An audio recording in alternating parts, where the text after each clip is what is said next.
Hey everyone, I'm finally back for another video. In today's electric skateboard review, we're going to be taking a look at the Peak electric skateboard.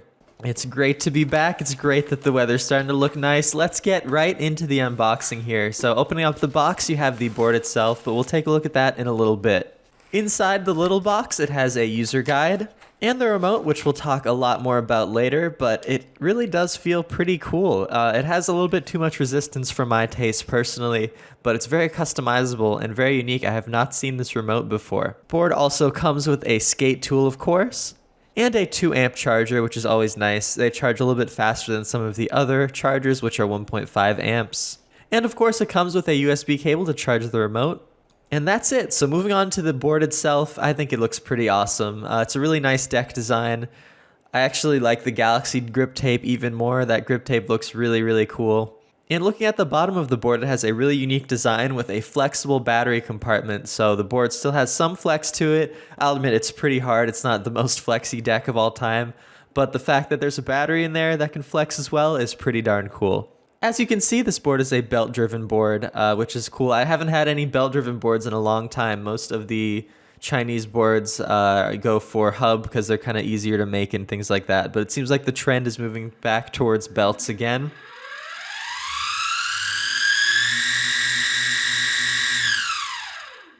This board has a really cool feature where you can change it between single motor or dual motor depending on your circumstances. So if you want to get a lot more range out of the board, you can switch it to 1 motor, or if you want some more performance, you can switch to 2 motor. And I've primarily been running it on 2 motor for the time that I've had it. This board also has a USB port on the bottom, so even when you're not using it, if you have some extra juice, you can charge up your phone or charge up the remote or anything that accepts USB charging. With all those unique features of the board, let's go take a look at the remote. Now the remote is really neat because it has a screen on it that tells you exactly how fast you're going.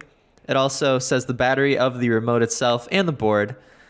And the remote also has this really cool thing where you can calibrate the minimum and maximum of your wheel so you can make sure that you're getting the most out of the remote. And it also lets you adjust the throttle curve for both accelerating and for braking, so you can really customize it to your liking. With all that being said, let's go ahead and check out my first impressions of my first ride. It's a little bit wet outside today, but we're gonna have to get the board a little wet, see if it's water resistant at all, hopefully. I miss having a belt-driven board, man. Ever since the Raptor 1, that board was fantastic, and I just loved being able to bomb up hills. I'm actually doing max speed right now, which isn't too fast up this hill currently. The battery's not fully charged though. But the ride quality is really nice. I like this deck a lot. I like how the board feels a lot. This remote is awesome. I really do like it. It does have a dead man's switch on it, which is kind of interesting. On most boards, except for my Wildgo All-Terrain that I'm going to be reviewing here shortly, they'll be very bumpy on these roads. And yeah, I am feeling some bump, but these wheels are handling it like a champ, which is awesome. Alright, let's head up the steepest hill of the commute here. So I have it on the max speed mode right now, which is kind of weird. I feel like I went up on this hill faster on the Wildgo All-Terrain when I was testing that board out. So just something to keep in mind potentially. This board might not be as fast as I thought it would be being a belt-driven board, but we'll find out in our full review with some more tests.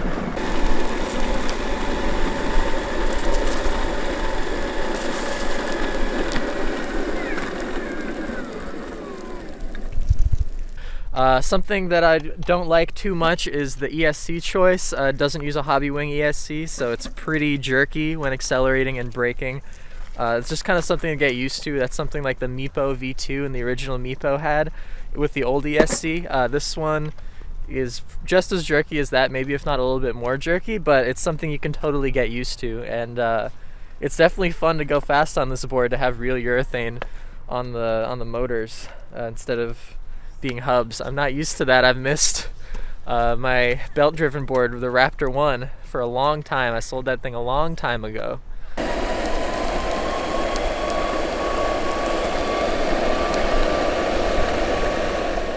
Alright, we're here at the UVM Medical Center. They have a nice little radar here so we can test out the speed of the Peak board. On the website it claims to have a speed of around 24.8 miles an hour. Let's go see if that's true or not.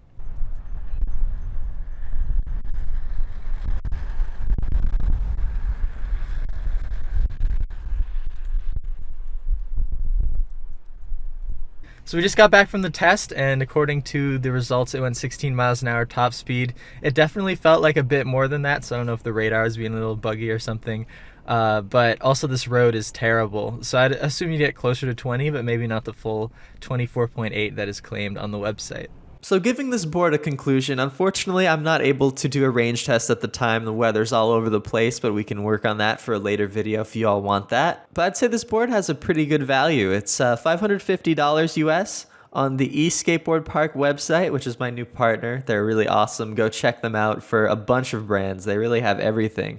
As for this board itself, I think it's pretty cool that it's a pretty reasonably priced belt-driven board. Unfortunately, you can't really adjust the tension on these belts, which is something that would be really nice for a version 2, I think. And also unfortunate is the ESC choice. I really wish this had some more smooth acceleration, because that would make me feel a lot more confident when riding this board. But now with that being said, everyone really does know the benefits of belt-driven boards. They do feel more comfortable just because of the urethane, the extra urethane in the wheels. Now a little bit of that road comfort is taken away by the fact that it comes with 83mm wheels rather than 90, which some other boards have. But overall, I would say this board is one of the most comfortable boards I own currently. I'd also anticipate the range to be pretty decent on this board, considering it has a 6.6 amp hour battery. Most boards like the Wow Go's and Meepos come with a 4 amp hour battery, and then you can kind of ramp that up with more money. But it's nice to see a standard 6.6 amp hour battery on this board, and I'd imagine range would be pretty good, especially considering you can switch it to one motor if you really need that extended range. And I think someone who buys this board will really want all those additional features, all those really unique things that really no other board has, such as switching from dual motor to single motor, that USB port, as well as the really customizable remote. Now, what's interesting about this board is it basically seems to be a rebranded Buffalo board, and a lot of people have liked the Buffalo board in the past. I know it hasn't been too known in the electric skateboarding community, but I remember seeing this Kickstarter long ago.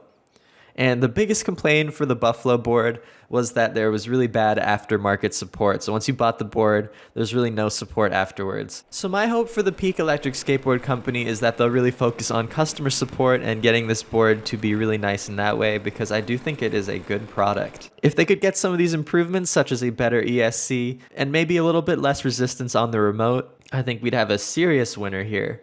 But as it stands, it's a very good belt-driven board at a pretty reasonable price, so I am overall very happy with it, and I think anyone who buys it would be happy with it as well. Thank you all for watching. This has been Virtually Chris. Leave a like if you enjoyed the video. It really helps out the channel. Expect a lot of electric skateboarding videos in the next few weeks. Trust me on that. A lot is coming in here. As well as an electric scooter review, a hoverboard review, and also some self-driving videos once I get my car back in the next few weeks here.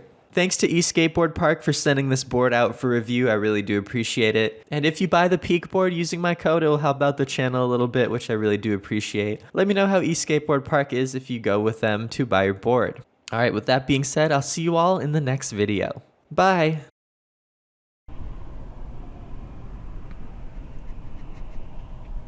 I don't know what we're doing. I don't know the top speed on the website. I don't know this stuff. How am I supposed to know? I don't know what I'm doing. Thepeakboard.com. What are we looking